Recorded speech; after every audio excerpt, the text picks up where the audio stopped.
اعوذ باللہ من الشیطان الرجیم بسم اللہ الرحمن الرحیم السلام علیکم ورحمۃ اللہ علیہ وبرکاتہ۔ بریکنگ آلویز کے ساتھ ناظرین اکرام، میں ہوں فیصل سید۔ امید کرتا ہوں آپ جہاں بھی ہوں گے رب تعالیٰ کی پناہ میں عافیت سے ہوں گے۔ کپتان پر سب سے بڑا وار کر دیا گیا۔ کپتان کے پرنسپل سیکرٹری کا بڑا بیان، ٹائمنگ بڑی اہم اور معاملات بڑے نازک، اس پہ بات کرتے ہیں ناظرین۔ سیاست کس طرف جا رہی ہے؟ سب سے پہلے تو اسلامی مہینہ محرم الحرام آپ سب کو مبارک ہو۔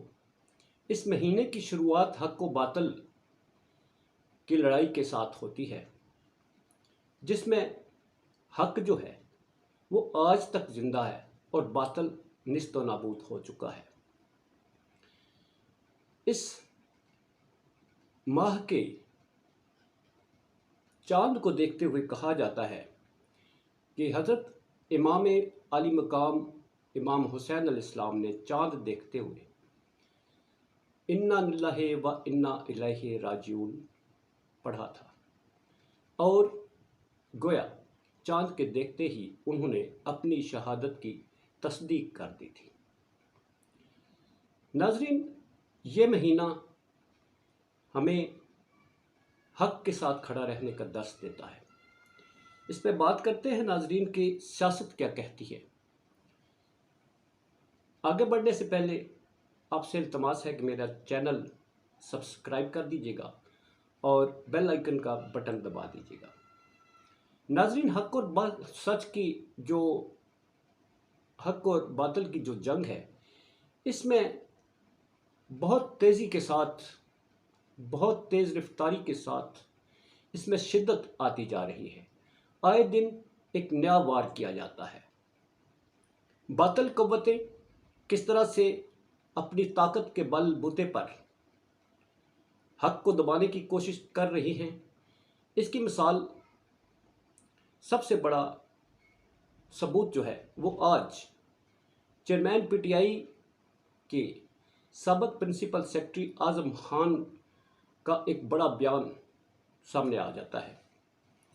ناظرین اکرام، آپ کو معلوم ہے کہ اعظم خان کو کچھ عرصہ قبل منظر سے ہٹایا گیا، خبریں آئیں، غائب ہو گئے۔ اسلام آباد پولیس نے کہا ہمیں معلوم نہیں، ہماری کسٹڈی میں نہیں۔ کس کی کسٹڈی میں تھے پھر وہ؟ بڑا سوالیہ نشان۔ مگر ناظرین، اعظم خان نے کیا کہا اس سے پہلے جو امپارٹنٹ چیزیں ہیں اس پہ ذرا غور فرمائیے۔ آج اعظم خان منظر عام پر آتے ہیں تو کل خواجہ آصف صاحب جو ہیں وہ فرما رہے تھے کہ وہ اگلے الیکشنوں تک چیئرمین پی ٹی آئی کو منظر پر نہیں دیکھ رہے۔ نوٹیبل بات ہے۔ پھر رانا ثناء اللہ صاحب نے فرمایا کہ جنرل الیکشنز میں وہ چیئرمین پی ٹی آئی کو کہیں نہیں دیکھ رہے۔ کیا ان پر کوئی وحی نازل ہوئی تھی؟ نعوذ باللہ، کہ انہیں معلوم ہو گیا، انہیں پیغام آ گیا کہ جناب چیئرمین پی ٹی آئی نہیں ہوگا۔ تیسری اہم بات ناظرین جو آپ جس پہ غور فرمائیں وہ یہ ہے کہ ٹائمنگ بڑی امپورٹنٹ ہے۔ وہ کس طرح سے؟ آپ کو معلوم ہے کہ سپریم کورٹ آف پاکستان میں سویلین کا فوجی عدالتوں میں ٹرائل کو چیلنج کیا گیا، اور بڑی اہم سماعت ہے جس میں سپریم کورٹ آف پاکستان کے ججز کی جو اس وقت تک ریمارکس آ رہے ہیں وہ یہ ہے کہ ہم کیسے سویلین کو ملٹری کے حوالے کر سکتے ہیں تفتیش کے لیے، سزا کے لیے۔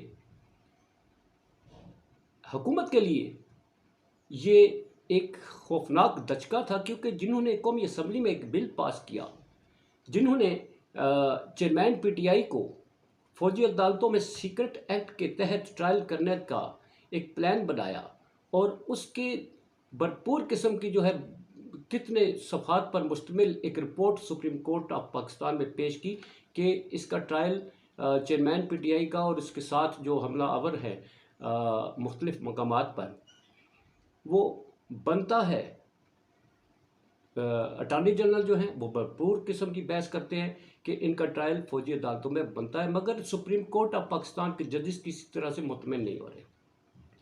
اب سیکریسی ایکٹ کو لے کر ہی آگے چلتے ہیں۔ اعظم خان کا بیان، اعظم خان نے 164 کا بیان میجسٹریٹ کے سامنے دے دیا ہے جی۔ اس میں انہوں نے کہا کہ سائفر جو ہے یہ جھوٹ کہانی ہے، اس لیے ایک سب سے بڑا جو ملٹری کورٹ میں جانے کا جو سیکرٹ ایکٹ کا مقدمہ ہے وہ کس طرح سے اس کو جسٹیفائی کیا جا رہا ہے۔ وہ کہتے ہیں کہ یہ ایک کانفیڈینشیل ڈاکومنٹ تھا سائفر، میں نے چیئرمین پی ٹی آئی کو دیا اور جب ان سے واپس مانگا تو انہوں نے کہا گم ہو گیا۔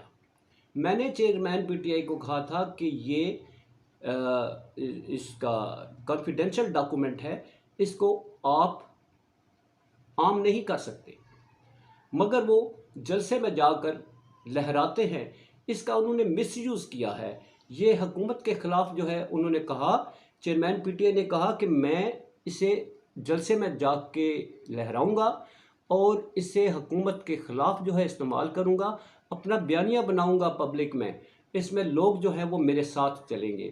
اسی طرح انہوں نے کہا کہ یہ کوئی اس میں صداقت نہیں ہے اور انہوں نے مس یوز کیا اس سائفر کو۔ مگر ناظرین میں دیکھ رہا تھا کہ ایک بڑے جو انالسٹ ہیں وہ کہہ رہے تھے کہ یہاں تو ابھی بہت کہانیاں کھلیں گی، جب یہ جلسے میں جاتے ہیں تو سائفر کپتان کے حوالے کس نے کیا تھا، جہاں سے کہانی شروع کی جائے کہ وہ سائفر کپتان کے ہاتھ میں دینے والا کون تھا، جب وہ آئے گا تو پھر وہ دینے والی شخصیت بھی سامنے آ جائے گی، کہانی یہاں سے شروع ہوگی۔ اب سوال یہ پیدا ہوتا ہے کہ یہ موقع ہے، اس موقع پر ہی کیوں لایا گیا اعظم خان کو؟ اتنا عرصہ پاس رکھنے کے بعد جب دیکھا گیا کہ عدالت میں اب معاملات نازک ہیں، سیکرٹ ایکٹ کو جسٹیفائی کرنے کے لیے انہوں نے یہ مہرہ لانچ کر دیا ہے۔ آخری بڑا حربہ محرم الحرام کا مہینہ ہے، حق اور باطل کی جنگ جو ہے وہ جاری ہے۔ یہ اپنے منطقی انجام کو کس طرح سے پہنچتی ہے یہ تو وقت ہی بتائے گا، اور حاکم وقت جو ہے ان کے ہاتھ میں کیا ہے، اور جن کے ہاتھ میں انصاف کا اس وقت ہتھوڑا ہے، وہ انصاف کے اس ہتھوڑے کو وہ حق کے اوپر بجائیں گے یا باطل کے اوپر بجائیں گے، یہ تو اب ان پر منحصر کرتا ہے۔ مگر یہ معاملہ اب مزید پیچیدہ بنایا گیا ہے۔ اس کے علاوہ عدالتوں میں اتنے دیر سارے مقدمات، 200 کے قریب جھوٹے مقدمات، ہر مقدمے میں کپتان کو نامینیٹ کرنا، پھر ہر جگہ اس کی معاونت کو شامل کرنا اور اس پہ مقدمات بنوانا، اس کے بعد آج اعظم خان کا منظر عام پر لانا، یہ سارے ان جھوٹے مقدمات پر ایک مہر تصدیق ثبت کرتا ہے کہ ہر مہرہ جو ہے وہ ایک شخصیت کو منظر سے ہٹانے کے لیے ان بیانات کو بھی دیکھنا ہوگا جو حکومت کی طرف آ رہے ہیں، جو قبل از وقت کہے جا رہے ہیں، کیونکہ اس کا مطلب ہے کہ حکومت کو یہ معلوم ہے کہ عدالتی فیصلوں میں کیا لکھا جا چکا ہے۔ اس کا مطلب یہ ہے کہ عدالتوں کو یہ کس طرح سے مینج کر رہے ہیں، اور انہیں معلوم ہے، اس لیے یہ قبل از وقت یہ عندیہ دے رہے ہیں کہ الیکشنوں میں چیئرمین پی ٹی آئی کو وہ نہیں دیکھ رہے۔ یہ سادہ کہانی نہیں ہے، کہانی کی گہرائی میں جائیں گے تو یہ آج کے اعظم خان کا دفعہ 164 کا بیان بھی یہ پاش پاش ہو کر رہ جائے گا، اور جیت ہمیشہ حق کی ہوتی ہے، باطل جو ہے وہ کہیں نہیں جیتا۔ وقتی طور پر سب کچھ ہوتا ہے، جیسا کہ میدان کربلا میں ہوا تھا، مگر جیتا کون؟ آج تک نام کس کا زندہ ہے؟ وہ حق کا زندہ ہے۔ اس کے ساتھ ناظرین نیکسٹ ولاگ میں بات کرتے ہیں عدالتوں کے حوالے سے کیا کچھ ہوا، وہاں پر کیا کچھ اس وقت پیش رفت ہوئی ہے۔ اپنا بہت سارا خیال رکھیے۔ پاکستان زندہ باد، پاک افواج پائندہ باد۔